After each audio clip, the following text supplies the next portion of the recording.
nikmat iman, nikmat kesehatan, nikmat kesempatan, termasuk nikmat kita dimudahkan untuk menjalankan sholat subuh pada hari ini. Salam dan salam kita aturkan pada junjungan kita Nabi Muhammad Sallallahu Alaihi Wasallam, dan kita semua nanti mendapatkan syafaat beliau ini buat dunia wal akhirah. Para jemaah rahmatullah, tatkala kita dimudahkan oleh Allah melangkahkan kaki kita untuk menuju masjidnya Allah di malam yang kita berita semacam ini, inilah yang nanti menjadi kebanggaan kita di hadapan Allah. Karena orang yang berjalan di waktu subuh itulah yang nanti akan menjadikan bagian-bagian dari sisa-sisa bekas wudhu kita. Itulah yang akan bercahaya nanti di yaumul qiyamah. Orang yang melangkah di malam hari dalam gelap gulita menuju masjidnya Allah, itulah yang akan menjadikan wajah kita nanti bercahaya di yaumul qiyamah. Dan nanti di yaumul qiyamah cuma ada dua golongan, yaitu golongan yang wajahnya bercahaya berseri-seri, dan golongan yang berikutnya adalah golongan yang wajahnya hitam. Inilah yang digambarkan oleh Allah dalam surat Al-Imran ayat 106, yauma tabyadu wujuhu wa taswadu wujuh. Pada hari di mana ada wajah yang putih berseri dan ada wajah yang hitam. Fa ammal ladzina aswadat wujuhuhum, adapun orang-orang yang nanti wajahnya hitam muram, maka mereka dikatakan oleh Allah, akafartum ba'da imanikum, itu disebabkan kekufuran mereka setelah keimanan mereka. Fadzubul adzab bima kuntum takfurun, maka sekarang terimalah azab yang pedih disebabkan kekufuran kalian. Selanjutnya Allah melanjutkan dalam ayat 107 dari surat Al-Imran. Yang kedua inilah yang semuanya kita berharap. Wa ammal ladzina biyaddat wujuhuhum fi rahmatillah. Adapun orang-orang yang wajahnya putih berseri, mereka itu adalah fi rahmatillah, mendapatkan rahmatnya Allah. Hum fiha khalidun, mereka semua nanti mendapatkan apa? Ya, kemuliaan di surga, yang di surga itu adalah khalidun, selama. Itu kaum muslimin rahimahullah. Nikmat semacam ini harus senantiasa kita syukuri, karena itulah yang nanti akan menjadikan kebaikan untuk kita mulai di dunia ini sampai nanti di yaumul qiyamah. Alhamdulillahirabbil alamin. Para jemaah rahimahullah, pada pagi hari ini saya ingin membahas sedikit tentang fenomena bagaimana marahnya orang itu berambisi terhadap kekuasaan. Yang ditunjuk senang, yang tidak ditunjuk kadang merasa apa? Ya kecewa. Karena bagi kita yang tidak dapat apa-apa itu malah tujuh syukur, karena orang awal itu ditunjuk pengen dia jadi yo tapi rasa tinggi. Dan berkaitan dengan kekuasaan ini, Rasulullah SAW pernah mengingatkan dalam hadis kalau dari Imam At-Tabrani, awalu imaratin malamatun, awalnya kepemimpinan, awalnya kekuasaan itu pasti akan malamatun, terjadinya cacian-cacian dan saling memaki. Makanya nanti lihat kalau orang itu bersaing untuk mendapatkan kekuasaan ini, kadang yang satunya mengalahkan yang satunya, yang satu mengalahkan yang satunya. Awalnya terjadi caci maki. Itu yang digambarkan oleh baginda Muhammad SAW. Kemudian Rasulullah melanjutkan sabdanya, wasaniha nadamat. Yang kedua, orang itu kalau berambisi terhadap kekuasaan, maka akan menjadi penyesalan baik di dunia ataupun nanti di akhirat. Di dunia kita melihat kadang yang kalah mengeluarkan harta yang banyak menyesal, apalagi nanti di yaumil qiyamah. Kemudian yang ketiga, Rasulullah memberikan gambaran wasali suha'adzabun minallahi yaumil qiyamah. Yang ketiga, orang yang berambisi terhadap kekuasaan tadi akan mendapatkan azab Allah di yaumil qiyamah. Illa man rahima wa adala, kecuali orang-orang yang memimpin dengan penuh kasih sayang dan penuh keadilan. Maka kaum muslimin rahimahullah, dari hadis ini bisa kita ambil satu pelajaran, agar kekuasaan itu tidak menjadi sesuatu yang menyesal, menjadi sesalan kita di dunia sampai di akhirat, tidak mendekatkan pada azab Allah. Syaratnya kalau jadi pemimpin harus penuh kasih sayang. Penuh kasih sayang itu dibuktikan dengan apa? Ya mungkin dengan cara yang adil. Adil itu caranya gimana? Caranya digambarkan oleh Allah. Adil itu hanya didapat kalau dia itu mau menggunakan aturan Allah, mau menggunakan aturan Islam sesuai dengan Al-Quran dan Sunnah. Inilah yang dijamin oleh Allah. Wa tamat kalimatu rabbika sidqa wa adla. Allah telah menyempurnakan kalimat yaitu Al-Quran sidqa pasti benarnya wa adla dan mesti adil. Jadi kalau dalam Islam kekuasaan itu akan menjadi kebaikan kalau digunakan untuk menjalankan aturan Allah, menjalankan hukum-hukumnya Allah, itulah yang pasti adil. Karena tidak ada keadilan kecuali kalau kita itu menggunakan hukum Allah Subhanahu wa taala. Lalu para jemaah rahimakumullah, Rasulullah SAW dalam satu hadis Imam Muslim memberikan gambaran pada kita. Orang itu kalau ambisi terhadap jabatan, maka sama Rasul pasti dia itu tidak dikasih jabatan. Rasulullah sampai bersumpah, Inna wallahi sungguh demi Allah, la nuwalla ala hadal amali ahadan sa'allahu wala ahadan kharasu alihi. Demi Allah kami tidak akan mengangkat tugas jabatan ini untuk seseorang pun yang itu meminta jabatan. Wala ahadan kharasu alaihi, dan orang-orang yang berambisi terhadap jabatan itu apapun bentuk. Dijelaskan oleh Abu Bakar At-Tartusi dalam kitab Sirajul Muluk. Rahasia dibalik semua ini adalah bahwa kekuasaan atau jabatan adalah amanah. Dikatakan oleh Abu Bakar At-Tartusi, berambisi atas amanah kekuasaan adalah salah satu bukti dari sikap khianat. Jika seseorang yang khianat diberi amanah, maka itu seperti memberikan seekor serigala untuk menggembalakan domba. Coba kita lihat.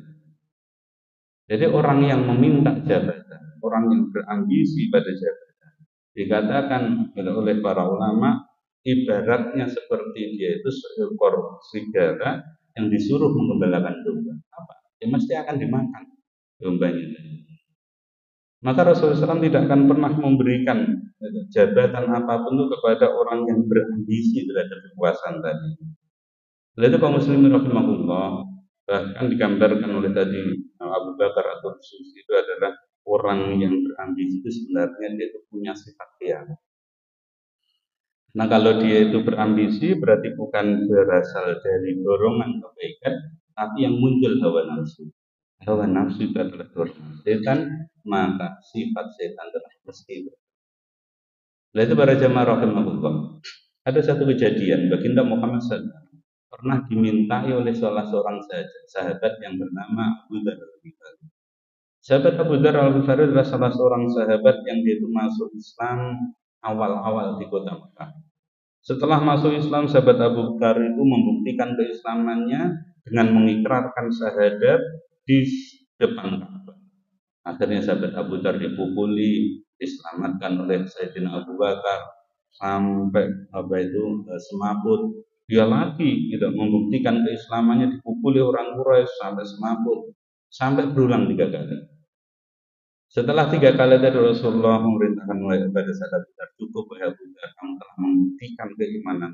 Sekarang kamu pergi kembali ke sukumu, ke suku Ghifari, dan ajak mereka semuanya masuk.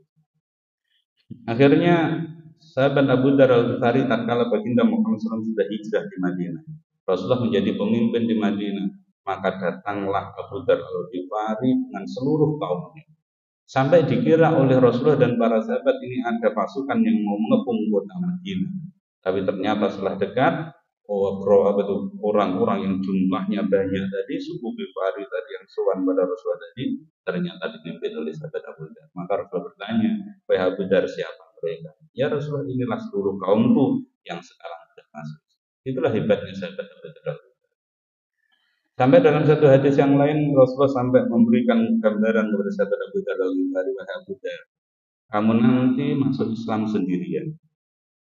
Karena sahabat Abu Dzar dari suku Ghifari menghadap Rasulullah sendirian. Tapi Rasulullah juga mengabarkan, wahai Abu Dzar, kamu nanti akan pergi menghadap Allah sendirian. Dan betul itu. Sahabat Abu Dar pada masa Sayyidina Utsman, karena sahabat Abu Dar Kowendel mengingatkan Muawiyah bin Abi Sufyan yang menjadi gubernur di Irak. Setelah diingatkan, Muawiyah itu sedikit agak ya tersinggung. Terus dia matur kepada Sayyidina Utsman, wahai Khalifah, wahai Amirul Mukminin, Abu Dar itu di Baghdad ngeritik saya sehingga rakyat lebih senang kepada Abu Dar daripada ke saya. Akhirnya sahabat Abu Dar diasingkan. Dan betul, sahabat Abu Dar diasingkan di tengah gurun dan dia itu menghadap Allah sendirian untuk mengagumikan itu jenazahnya itu aja menunggu ada kabilah yang lewat di depan.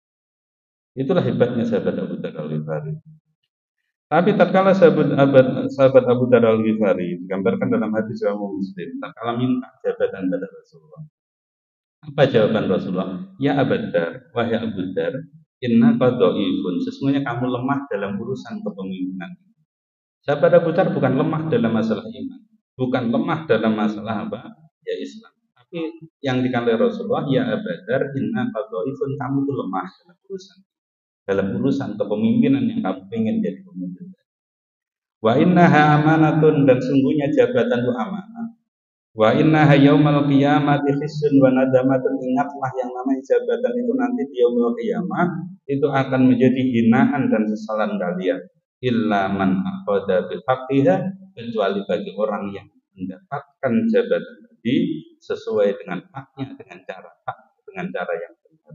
Wa dalladhi alayya fiha, setelah itu mendapatkan jabatan tadi dengan cara yang benar, dia menjalankan amanah jabatan tadi sesuai dengan kewajiban yang diberikan Allah kepadanya.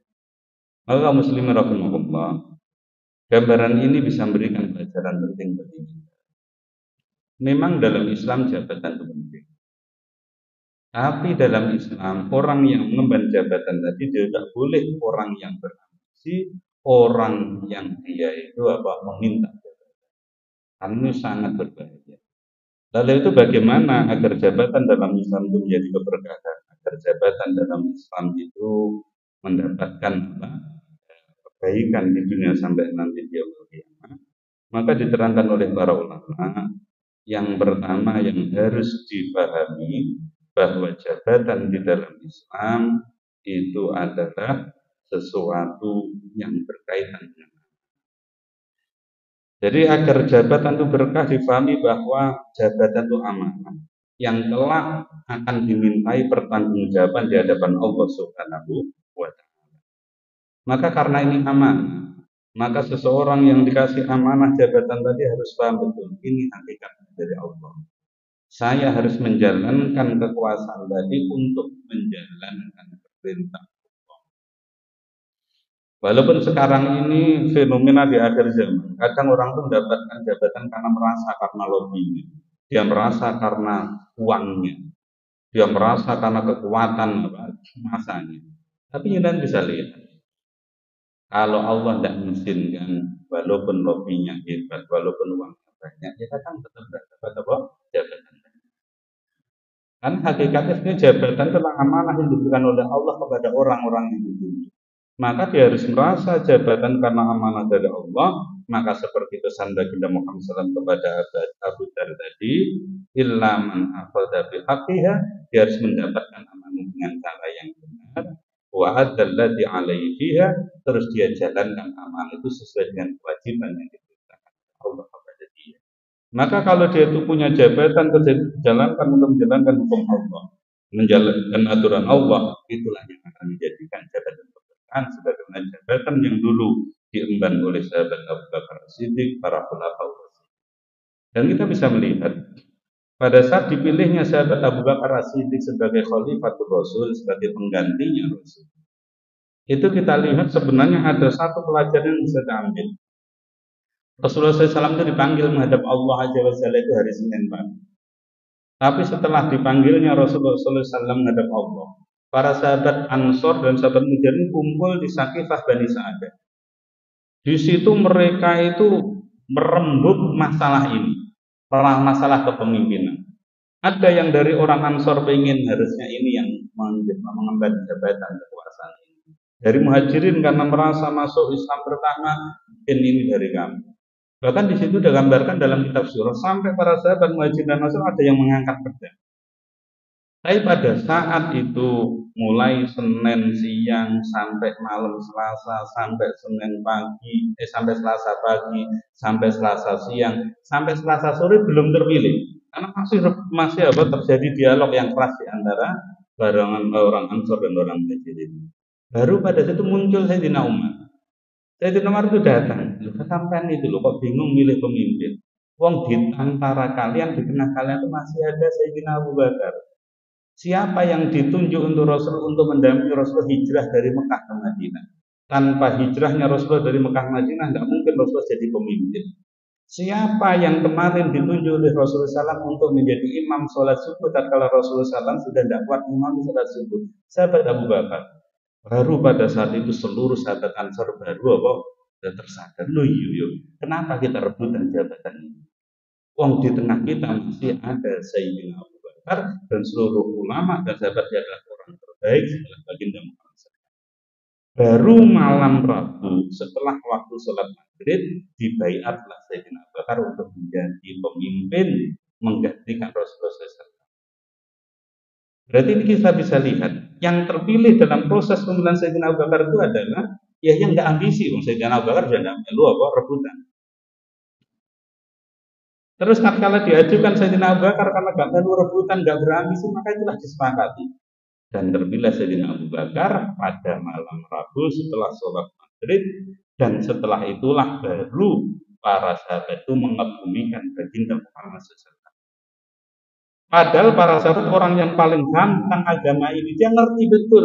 Kalau ada jenazah, apalagi ini adalah orang yang soleh, apalagi ini adalah Sayyidul Anbiya wal Mursalin, baginda Muhammad SAW mengagumikan jenazah itu disegerakan hukumnya. Tapi kita bisa lihat para sahabat itu baru bisa mengagumikan Rasul setelah terpilihnya Sayyidina Abu Bakar pada malam Rabu. Dalam satu riwayat ada yang mengatakan Rabu pagi. Berarti Rasulullah SAW itu nyuwun sewu belum dikebumikan, berarti mulai Senin pagi, malam Selasa, Selasa siang, baru malam Rabu. Karena para sahabat memilih pengganti Rasul karena berarti ini menjadi pelajaran penting.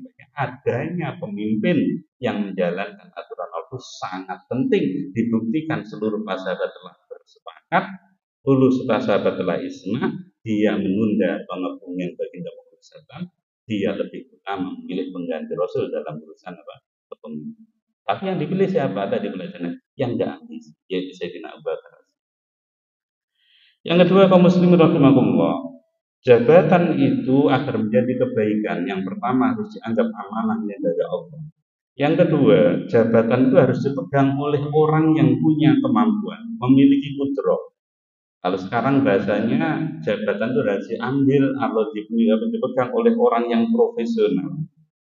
Karena Rasulullah SAW pernah mengingatkan dalam satu hadis yang dikutip oleh Imam Bukhari, "Fa'idza zuyi'at amanah fantadhirus sa'ah." Jika amanah ini sudah disia-siakan, jika amanah kekuasaan itu telah diabaikan, kemudian para sahabat bertanya, apa gitu?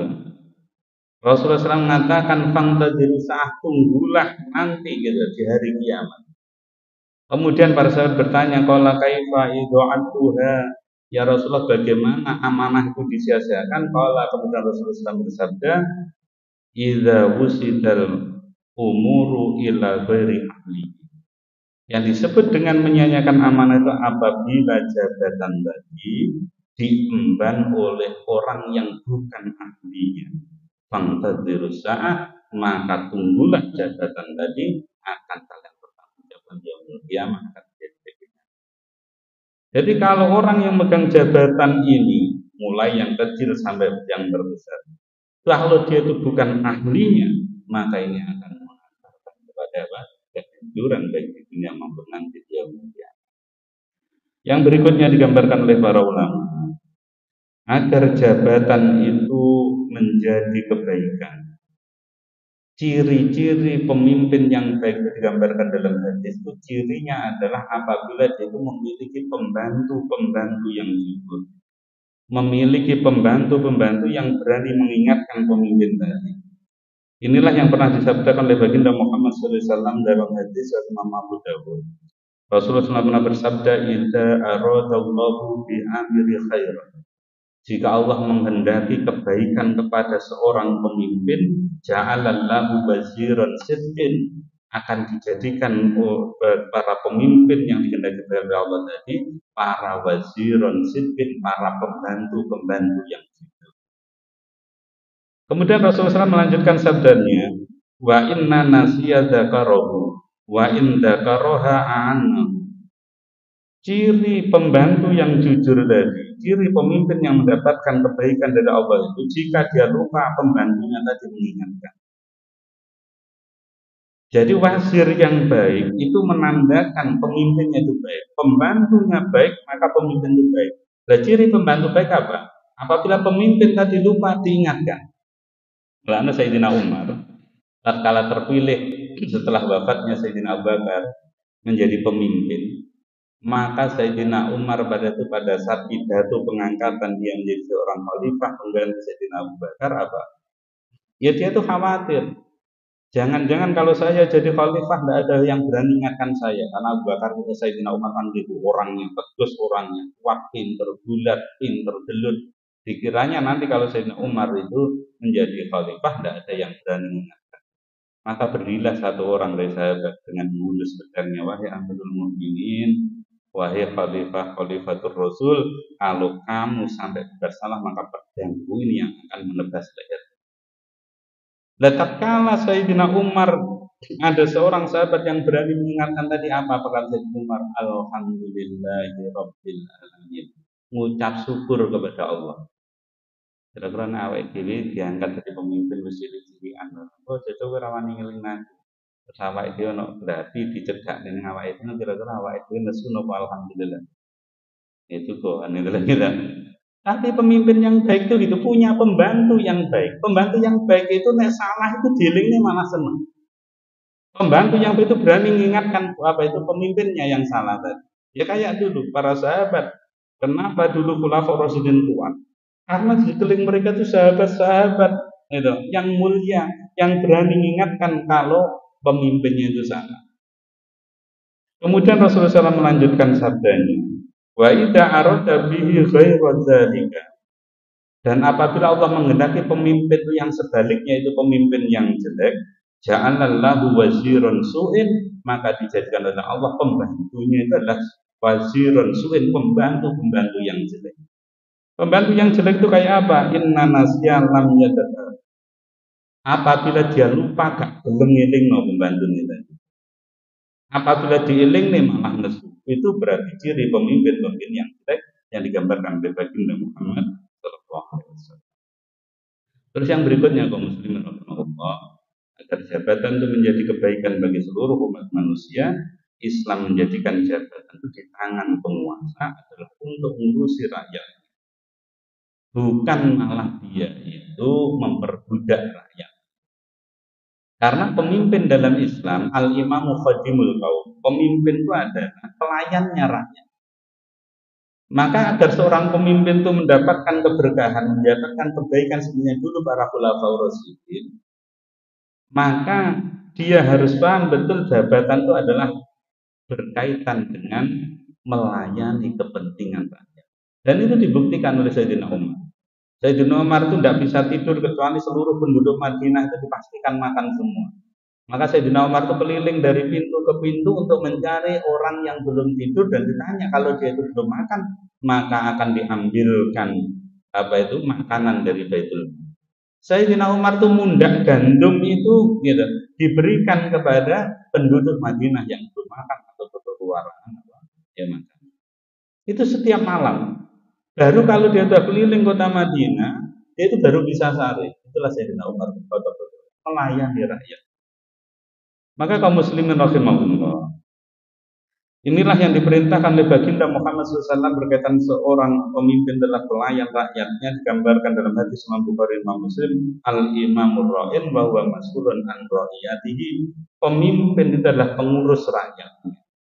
Pemimpin itu adalah mengurusi rakyatnya. dan dia akan dimintai pertanggungjawaban di hadapan Allah berkaitan dengan urusan yang menyangkut urusan rakyatnya.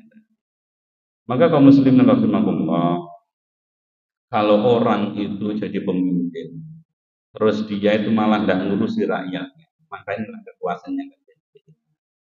Terus dia itu jadi pemimpin, kalau sampai dia itu berbohong kepada rakyatnya, maka diharamkan pemimpin tadi masuk surga. Digambarkan dalam hadis Imam Bukhari dan Imam Muslim, "Mamin abdi yastara'ihillahu ra'iyatan yamutu yauma yamutu wa huwa ghasun li ra'iyatihi illa haramallahu alaihi jannah."